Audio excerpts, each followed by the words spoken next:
주님의 이름으로 평안을 전합니다. 오늘도 우리는 계속해서 UCT 교리문답을 통하여서 하나님이 예비하신 은혜를 나누고자 하는데요, 오늘도 주신 말씀을 통하여서 더욱더 하나님을 알아가는 기쁨과 또 하나님 안에서 그분을 더욱더 사랑하는 인격이 오늘도 주님 말씀 안에서 더욱더 성장하는 특별한 은혜가 있기를 주님의 이름으로 간절히 소망합니다.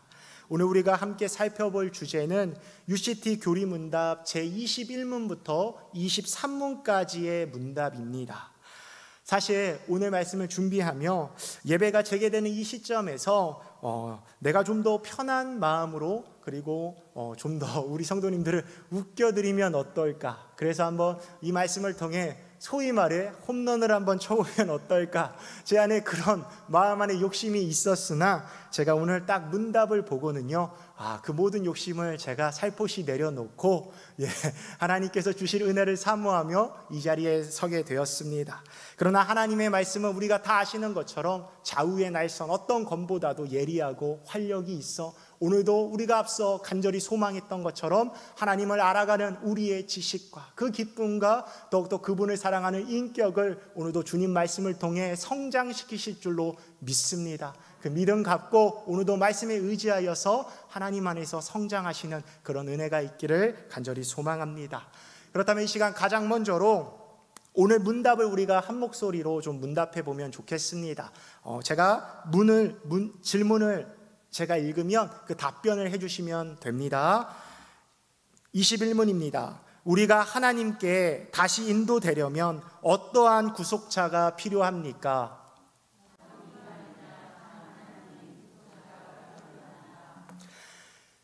구속자는 왜 참 인간이셔야 합니까?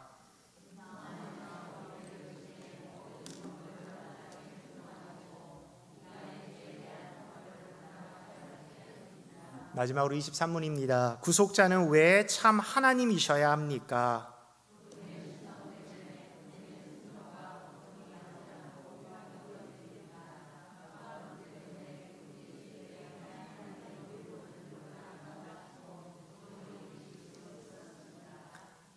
그렇습니다. 그렇다면 이 시간 첫 번째 질문은 이것일 것 같습니다. 왜 이 문답들을 오늘은 특별히 하나로 연결해서 우리가 함께 살펴보는가? 이제 21문부터 23문이요, 우리가 앞서 살펴본 바와 같이 바로 구속자는 누구십니까? 라는 어떠한 질문, 어떠한 이 하나의 주제로 똑같이 묶이고 똑같이 다루어지기 때문에 그렇습니다. UCT 교리문답 지난주에 다뤘던 이 신문이 바로 우리의 구속주 예수 그리스도이시다라는 사실을 우리가 함께 살펴보았거든요. 그러기에 자연스럽게 이제 21문부터 23문은 여기에 대한 그 구속자는, 그 예수 그리스도는 과연 어떤 분이십니까? 라는 질문에 대한 답을 오늘 우리 가운데 하고 있다라는 거예요.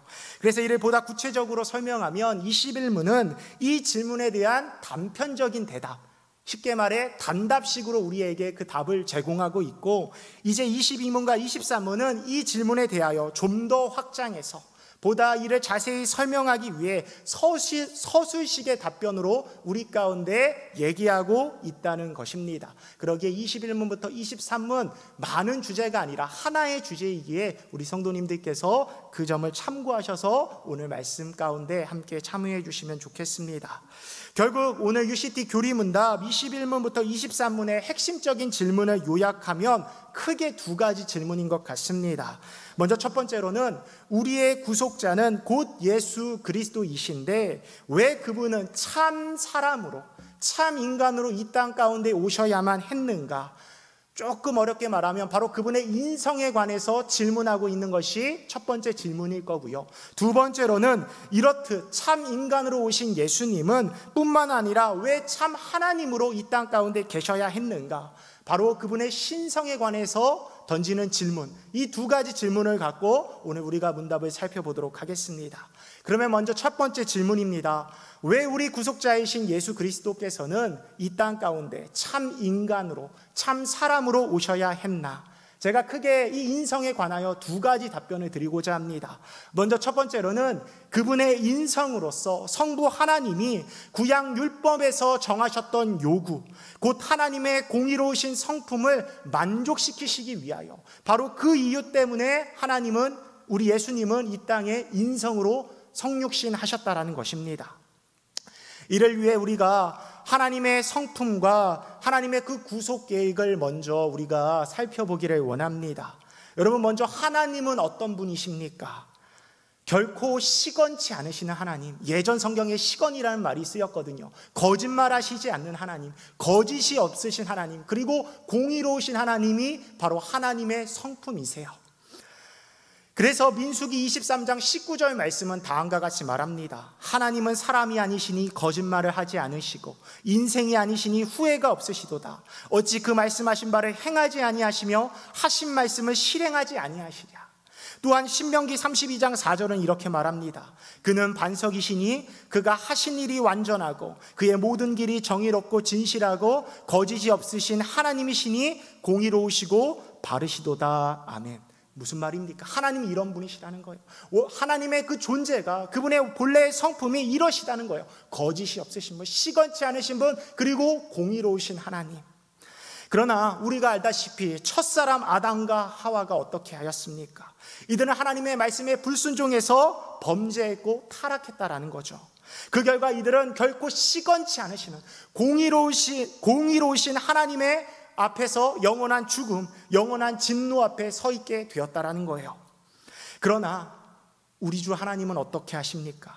하나님이 여기서 이들의 역사를 끝내시지 않고 새로운 계획으로 이들을 구원할 놀라운 일을 준비하고 계셨다는 거예요. 그래서 그 일이 무엇입니까? 바로 성경 전체의 역사, 구약 전체의 역사. 그래서 이를 구체적으로 얘기하면 바로 아브라함과 그의 후손, 곧 이스라엘을 통하여 앞서 타락했던 하나님 나라를 다시금 회복하시려는, 하나님이 꿈꾸시는 그 나라를 다시금 회복하시려는 계획을 하나님은 갖고 계셨다는 거예요. 그리고 그 일의 핵심은 바로 율법이라는 것이었습니다. 쉽게 말해 하나님께서 자기 백성에게 명하셨던 구체적인 삶의 방식, 바로 이를 통하여, 이 율법을 통하여 자기 백성이 이제는 저 악한 세상과는 구별된 존재들로 하나님의 영광을 드러내고 하나님의 통치가 무엇인지를 세상 가운데 밝히 드러내는 바로 그러한 비전으로 하나님께서 이들을 계획하셨다는 거예요. 그러나 실제로 어떠합니까? 우리가 알고 있는 구약의 역사 너무나도 확실하죠. 이스라엘은 이 일에 성공했습니까? 아닙니다. 완전히 이 일에 모두 다 실패했습니다. 왜 그렇습니까? 결론적으로 말해 율법이라는 것에는 한계가 있었기 때문입니다. 율법은 원래 하나님께서 애초에 그럴 의도로 주신 것이 아니기에 구약 안에서 이스라엘은 이 일에 실패했다는 거예요. 그래서 실제로도 구약 백성 누구도 모두 다 이 율법을 지킬 수가 없었습니다. 그렇다면 다시금 첫 번째 질문으로 돌아가서 하나님의 원래의 구원 계획은 과연 무엇이었을까요? 이를 아주 잘 보여주는 것이 신약에 있는 갈라디아서의 말씀이에요. 갈라디아서 이제 PPT를 통해 보시게 될 텐데 3장 말씀을 우리가 함께 살펴보도록 하겠습니다. 또 하나님이 이방을 믿음으로 말미암아 의로 정하신 것을 성경이 미리 알고 먼저 아브라함에게 복음을 전하되 모든 이방인이 너로 말미암아 복을 받으리라 하였느니라. 9절입니다. 그러므로 믿음으로 말미암는 자는 믿음이 있는 아브라함과 함께 복을 받느니라. 그리고 11절 말씀입니다. 또 하나님 앞에서 아무도 율법으로 말미암아 의롭게 되지 못할 것이 분명하니 이는 의인은 믿음으로 살리라 하였음이라. 아멘. 여러분, 지금 상황은요, 신약 시대를 살고 있는 바울이 이스라엘의 역사, 자기 조상들의 역사를 다시금 이해하고 해석하는 장면이에요. 이전까지 이스라엘의 조상들의 역사 인식, 신앙은 유대교였습니다. 자기들만이 하나님의 특별한 백성이고 특별한 백성, 혈통적으로 받은 그 민족 가운데 하나님이 주신 율법을 통하여서 자기가 하나님의 공동체, 하나님의 백성이다라는 그 인식을 갖고 이들은 살아갔다라는 거예요. 그러나 바울이 다메섹에서 예수를 경험하고 죽은 자 가운데서 다시 살아나신 그 예수님을 경험하고 그가 깨달았던 진리가 무엇이냐? 바로 이 갈라디아서의 얘기였어요. 아, 내가 이 예수를 이제 보고 나니, 이 예수를 살아계신 주님을 목도하고 나니 율법이 아니었구나. 혈통적으로 그 뿌리가 있는 우리 민족이 아니었구나. 바로 예수 그리스도를 믿는 믿음, 하나님이 애초에 주셨던 그 계획이라는 것은 바로 자기 아들 되시는 예수를 보내시사 그를 믿는 자들을 통한 하나님의 구원 계획이셨구나 라는 사실을 바울은 발견하게 되었다라는 거예요. 또한 혈통적으로도 마찬가지죠. 아브라함과 그의 후손이 이스라엘만이 아니라 이러한 믿음을 고백하는 새로운 이스라엘, 바로 곧 우리와 같은 모든 이방인들에게도 이 구원이 주어졌다라는 것을 바울은 깨닫게 되었다라는 거예요. 그렇다면 여기서 생기는 질문은 이것입니다. 그렇다면 하나님은 이러한 방식으로 이러한 구원 계획을 갖고 계셨다면 하나님께서 과연 하나님은 공의로우신 하나님이셨나? 앞서 하나님이 자기 백성에게 명하셨던 바가 율법이라고 했고 그것이 오랜 역사를 통하여 지금까지 주어졌는데, 그러나 하나님의 구원 계획이 결국에는 믿음이라는 것이었다면 과연 하나님은 이전까지 시건하신 건 아닌가? 또한 율법은 아무런 의미가 없는 것 아닌가라는 이러한 질문을 우리는 갖게 되게 된다라는 거예요. 그러나 결론부터 말씀드리면 결코 그렇지 않다는 것입니다. 왜냐하면 이제 하나님께서는 앞선 하나님의 역사, 하나님의 그 공의로우신 요구를 모두 다 뒤엎으시거나 모두 다 이전까지 거는 무효로 돌리시거나 했던 것이 아니라 바로 이를 성취하시는 방법으로, 이를 더욱더 완전케 하시는 방법으로 자신의 구속 계획을 이루셨기 때문에 그렇습니다. 이를 위해서 우리는 이제 예수님의 편에서, 하나님의 편이 아니라 예수님의 편에서 어떻게 그분이 하나님의 구원 계획을 이루셨는가를 우리는 살펴봐야 해요. 그래서 가장 먼저 살펴보는 것은, 여러분, 이제 구약 안에서, 율법의 그 틀 안에서 과연 죄에 대한 그 사함, 죄에 대한 용서, 죄에 대한 구속, 죄의 속량을 위한 율법의 요구는 과연 무엇이었는지를 우리가 함께 살펴보면 좋겠어요. 이를 보여주는 것이 레위기 말씀에 나오는 제사법입니다. 여러분, 레위기 제사법이 무엇입니까? 하나님이 자기 백성과, 거룩하신 하나님이 거룩하지 못한 하나님의 백성과 함께 하시기 위해서 주셨던 틀이, 어떤 도구가 제사였어요.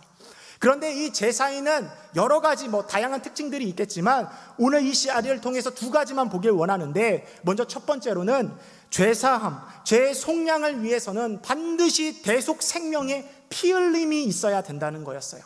대속 생명, 나의 죄를 대신할 어떠한 생명의 피를 흘릴 그 생명의 피 흘림이 있어야 된다. 그래서 레위기 17장 11절 말씀은 다음과 같이 말합니다. 육체의 생명은 피에 있습니다. 내가 이 피를 너희에게 주어 제단에 뿌려 너희의 생명을 위하여 속죄하게 하였나니 생명이 피에 있으므로 피가 죄를 속하느니라. 무슨 말입니까? 너희의 생명을 위하여, 죄를 지은 너희의 생명을 위하여 뭐가 필요하다고요? 바로 피 흘림이 필요하다. 그래야지 그 죄를 속량하시는 은혜가 레위기 시대 가운데 그렇게 주어졌다는 거예요. 그리고 히브리서 9장 22절도 이렇게 말합니다. 율법을 따라 거의 모든 물건이 피로써 정결하게 되나니 피 흘림이 없음즉 사함이 없느니라. 우리 주일 설교를 통해서도 들으셨죠. 피 흘림이 없음즉. 구약 율법은 바로 또 다른 대속 생명의, 대속 제물의 피 흘림을 얘기하고 있다라는 거예요. 여러분, 상식적으로도 그렇지 않습니까? 우스갯소리로요, 똥 묻은 놈이 방구 낀 놈의 어떠한 죄를 사할 수가 있겠습니까? 전혀 그렇지 못하지요. 바로 그 죄를 할 수 있는 그러한 존재가 필요하다라는 거예요. 그러기에 이제 예수 그리스도의 방법이 무엇이었느냐? 그것은 바로 이 땅에 바로 참 생명으로, 참 대속제물로, 그리고 참 인간으로 이 땅 가운데 오시는 방법이었다라는 거예요. 바로 인성이요. 그래서 요한복음 1장 1절과 14절 말씀은 다음과 같이 말합니다. 태초에 말씀이 계시니라. 이 말씀이 하나님과 함께 계셨으니 이 말씀은 곧 하나님이시니라. 말씀이 육신이 되어 우리 가운데 거하시매 우리가 그의 영광을 보니 아버지의 독생자의 영광이요 은혜와 진리가 충만하더라. 아멘. 무슨 말입니까? 1절은요, 우리 예수님의 신성에 대해서 얘기하는 본문입니다. 너무나도 유명하죠. 태초에 말씀이 계셨다. 이 말씀, 이 로고스가 누구십니까? 바로 성자 예수님을 뜻하는 표현이에요. 태초부터, 이미 창조 때부터 우리 예수님이 그곳에 성부 하나님과 함께 하셨다는 거예요. 그런데 14절 말씀을 보면 어떠합니까? 그 하나님이, 그 말씀이 뭐라고 말합니까? 육신이 되어 우리 가운데 거하시매. 그 말씀이신 예수님께서 이제는 지금은 어떻게 하신다고요? 우리 가운데, 죄 많은 우리 가운데, 죄 많은 우리 세상 가운데 육신이 되시사, 성육신 하시사 우리 가운데 인성을 갖고 이 땅 가운데 거하셨다라고 성경은 기록하고 있다는 거예요. 또한 갈라디아서 4장 4절 말씀도 마찬가지입니다. 때가 차매 하나님이 그 아들을 보내사 여자에게서 나게 하시고 또한 율법 아래에 나게 하신 것은, 여자가 누구겠습니까? 바로 인성 아래서 태어나게 하셨다라는 거예요. 또한 율법 아래에 거하는 인성으로서 태어나게 하셨다라고 갈라디아서 말씀도 기록하고 있다는 거예요. 또한 디모데전서 2장 5절로 6절 말씀도 마찬가지입니다. 하나님은 한 분이시요 또 하나님과 사람 사이의 중보자도 한 분이시니 곧 사람이신 그리스도 예수라. 무슨 말입니까? 바로 하나님과 사람 사이의 중보자가 한 분이신데 그분이 누구시라고요? 사람이신, 바로 육신을 가지신 인성이신 우리 주 예수라는 거예요. 그리고 또 이어서 뭐라고 말합니까? 그가 모든 사람을 위하여 자기를 대속물로 주셨으니, 바로 그렇게 하신 이유가 오늘 우리가 지금까지 앞서서 본 바로 그 이유, 우리를 위한, 우리의 죄를 위한 율법의 요구, 대속제물의 그 요구를 하나님께서 이루시기 위해, 그래서 하나님의 공의를 성취하시기 위해 우리 예수님께서는 인간의 옷을 입고 이 땅 가운데 오셨다라는 거예요. 그러나 여러분, 제가 앞서서 이 인성에 대한 질문이 답이 두 가지라고 말씀을 드렸죠. 그러나 이것만이 아닙니다. 예수님께서 인성을 가지신 또 다른 이유가 있어요. 두 번째로 뭐냐면, 인성으로서 죄인인 우리의 연약함을, 죄인으로 살아간 우리의 연약함을 예나 지금이나 바로 동정하시고 체휼하시기 때문에 그렇습니다. 우리의 연약함을 동정하고 체휼하시기 위해 그분은 이 땅 가운데 인성을 가지신 모습으로 오셨다는 거예요.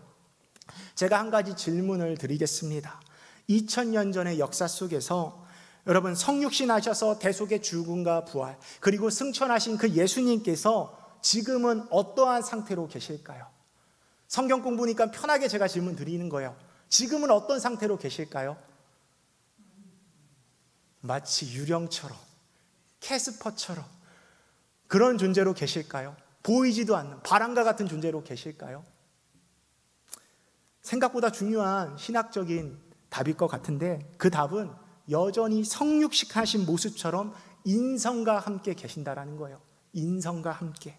물론 성육식하셨던 그 모습과 2000년 전의 그 모습과 차이는 있을 수 있어요. 왜냐하면 부활 이후에 예수님께서 자기 제자들을 찾아오셨을 때는 보다 특별하고 새로운 어떠한 형태로 제자들을 만나주셨기 때문이에요.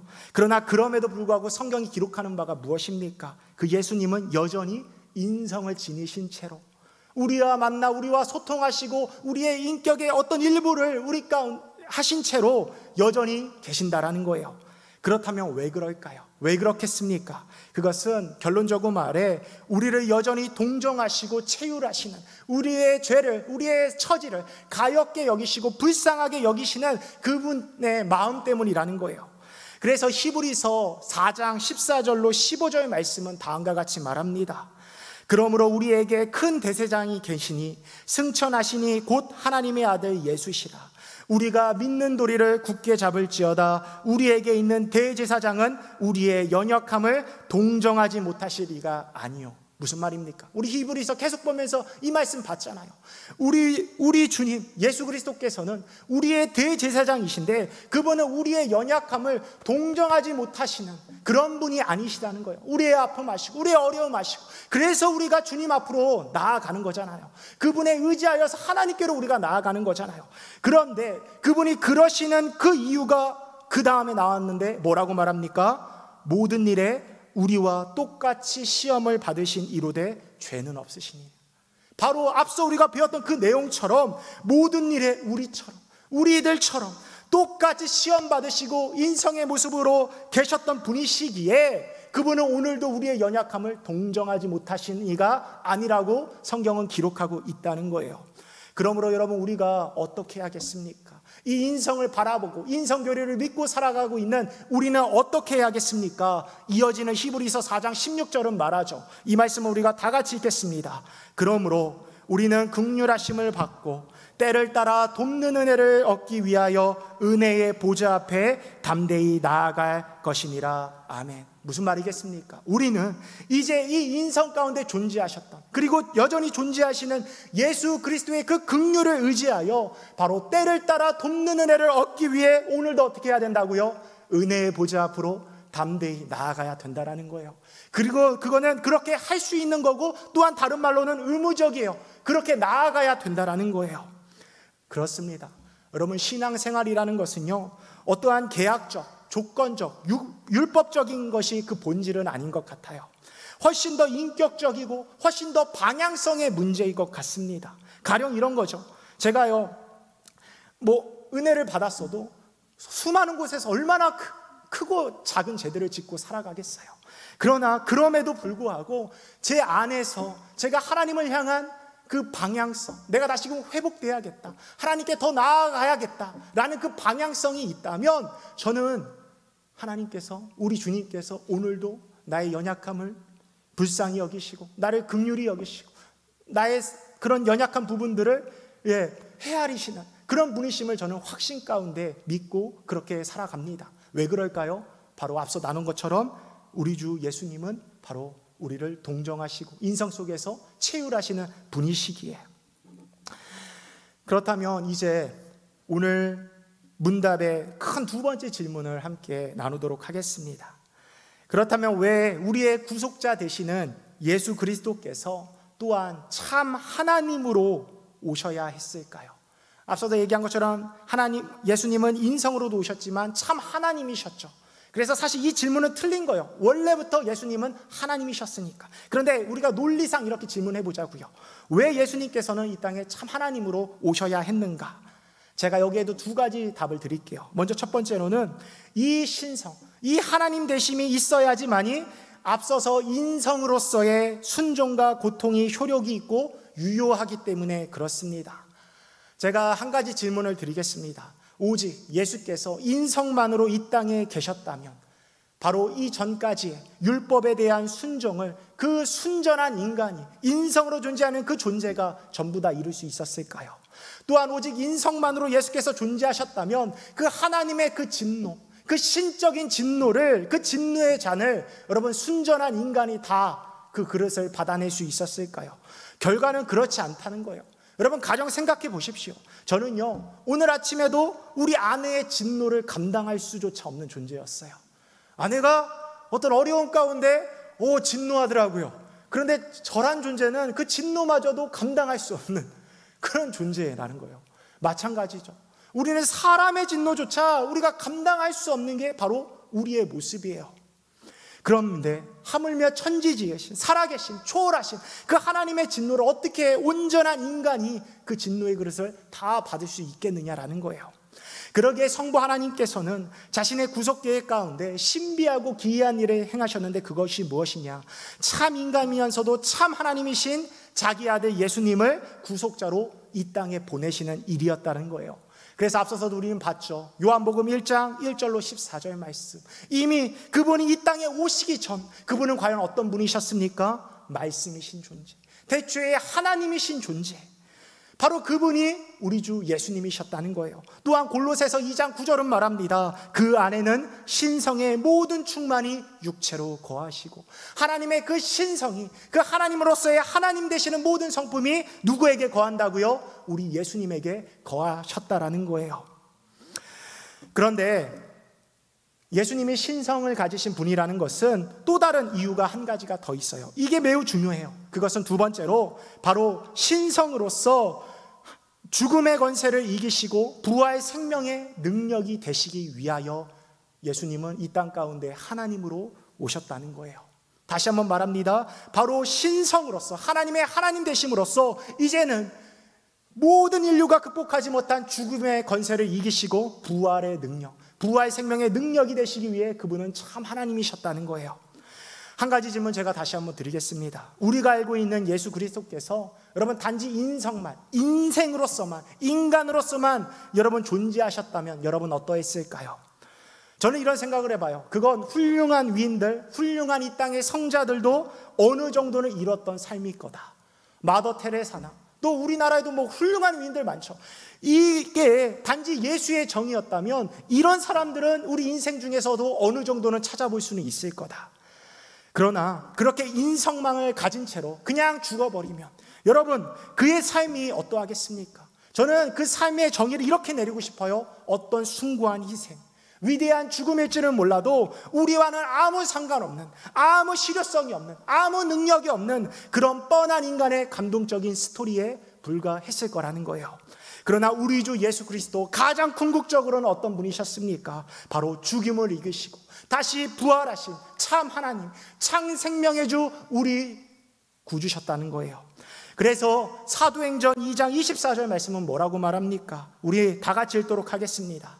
하나님께서 그를 사망의 고통에서 풀어 살리셨으니 이는 그가 사망에 매어 있을 수 없음이리라. 아멘. 이어서 로마서 6장 9절 우리 다 같이 읽겠습니다. 이는 그리스도께서 죽은 자 가운데서 다시 살아나셨음에 다시 죽지 아니하시고 사망이 다시 그를 주장하지 못할 줄을 알미로라. 마지막 고린도전서 15장 21절입니다. 사망이 한 사람으로 말미암았으니 죽은 자의 부활도 한 사람으로 말미암는도다. 아멘. 그렇게 우리 주님은 참 하나님으로서 죽음의 권세 이기시고 깨트리시고 다시 부활하셨다는 거예요. 그 결과 너무나도 중요하죠. 우리에게 이제 어떠한 일을 이 신성을 지니신 예수께서 우리 가운데 이루셨습니까? 로마서 6장 4절로 5절 말씀입니다. 그러므로 우리가 그의 죽으심과 합하여 세례를 받음으로 그와 함께 장사되었나니 이는 아버지의 영광으로 말미암아 그리스도를 죽은 자 가운데서 살리심과 같이 우리로 또한 새 생명 가운데서 행하게 하려 함이라. 이어 말합니다. 만일 우리가 그의 죽으심과 같은 모양으로 연합한 자가 되었으면 또한 그의 부활과 같은 모양으로 연합한 자도 되리라. 아멘. 여러분, 이게 우리가 부활 생명의 신비입니다. 우리 주님이 하나님으로서 이 땅 가운데 계셔서 죽음의 것을 깨트리시고 부활 생명으로 다시금 살아나셨기에 우리가 누리게 된 은혜이자 신비이자 영광이라는 거예요.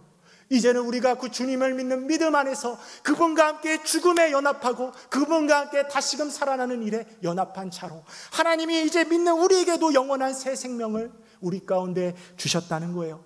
그래서 여러분, 초대 교부 중에 요한 크리소스톰이라는 교부가 있어요. 그런데 그가 어떤 말을 했는지 이 시간 우리가 함께 읽어보면 좋을 것 같아요. 읽겠습니다. 제가 읽어드릴게요. 누구도 죄로 눈물 흘리지 말라고 이르라. 용서가 무덤에서 밝아오기 때문이다. 누구도 죽음을 두려워하지 말라고 이르라. 구주의 죽음이 우리를 자유롭게 해주기 때문이다. 구주가 죽음을 사로잡아 죽음을 이기셨다. 음부로 내려간 그분이 음부를 격파하셨다. 그분의 육체를 맛보았을 때 음부는 분노했다. 이것을 예언한 이사야는 이렇게 외쳤다. 그리스도를 만난 날 음부는 분노했다. 왜냐하면 파괴되었기 때문이다. 음부는 분노했다. 조롱거리가 되었기 때문이다. 음부는 분노했다. 죽음 당했기 때문이다. 음부는 분노했다. 쇠사슬로 속박되었기 때문이다. 음부는 머리를 조아리고 하나님을 베었다. 사망아, 너의 승리가 어디 있느냐? 사망아, 네가 쏘는 것이 어디 있느냐? 그리스도께서는 살아나셨고 너는 거꾸로 졌다. 그리스도께서는 살아나셨고 마귀는 무너졌다. 그리스도께서는 살아나셨고 마침내 생명이 통치한다. 여러분, 전율이 돋지 않으십니까? 저는요, 이 말씀, 이 글을 읽는데 전율이 돋더라고요. 사망아, 네가 쏘는 것이 어디 있느냐?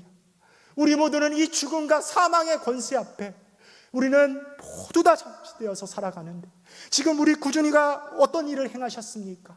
바로 그 죽은 자 가운데서 살아나시고 사망의 모든 권세를 끊으시고 바로 생명으로 통치하시는 위대한 길을 우리 구주께서 열어주셨다라는 거예요. 바로 예수님의 그 신성의 하나님 되심의 그늘 아래서만 오직 우리 안에 있는 죽음에 대한 두려움, 공포, 바로 이러한 우리의 두려움이 극복될 수 있다는 것입니다. 이제 말씀에 대한 결론을 맺고자 합니다. 저는 어릴 때 죽음에 대한 좀 공포가 컸던, 좀 예민하고 감수성이 좀 풍성했던 아이였어요. 그도 그럴 것이 부모님과 단칸방에서 살았는데 제가 19살 때까지 부모님과 그 한 방에서 제가 늘 잤거든요. 그러다 보니까 부모 사랑을 더 어떤 의미에서 그 온기를 매일 밤마다 나도 모르게 느끼면서 잤던 것 같아요. 그러면서 어린 시절에 어떤 생각이 떠올랐느냐? 부모님은 이제 저보다 먼저 주무시고 가운데에 껴서 딱 눈을 감고 깜깜한 저 천장을 바라보는데, 이 행복이 과연 언제까지지? 과연 내가 느끼고 있는 이 온기가 과연 언제까지지? 이런 생각이 들더라고요. 분명 때가 되면 내 곁에 있는 부모님은 먼저 떠나실 거고, 나 역시도 언제 때가 되면 내가 막연하게 그냥 알고 있는 그 죽음이라는 것을 경험하게 될 텐데, 그런데 저의 이러한 단순한 생각과 마음이 사실은 저라는 인생 실존을 뒤덮고 있는 어떻게 보면 어떤 그림자였어요. 참 이상하게 생각하실지 모르는데 저는 그게 하나의 그림자였어요. 백날 열심히 달려가면 뭐 할까? 내 인생 끝, 60이든 70이든 80이든 그 끝은 정해져 있는데, 저는 그러면서 막 세상 앞에서 열심히 살아가는 그 인생도 막 욜로를 외치고 쾌락을 외치고 살아가는 사람도 단지 그 대답을 회피하는 어떠한 부작용이라고 생각할 정도로 바로 여기에 대한 좀 심각한 고민을 갖고 사는 좀 어린 친구였어요. 그런데 제가 청춘의 때에 예수님을 만나고 이런 마음이 완전히 끊어졌습니다. 우리 주님, 부활의 주님, 사망 권세를 이기신 그 주님을 만나고 제 안에 이러한 그 짙은 그림자가 사라졌어요. 그래서 지금은 아버지의 사역의 현장을 보고 또 아버님이 돌아가시는 그 생각이 가끔가다 제 안에 이제 들더라 할지라도 제 안에 말씀에 대한, 하나님 주시는 소망에 대한 확신이 있더라고요. 그래, 우리 아버지, 우리 부모님 이 땅에서 수고하셨지만 주님과 연합했다.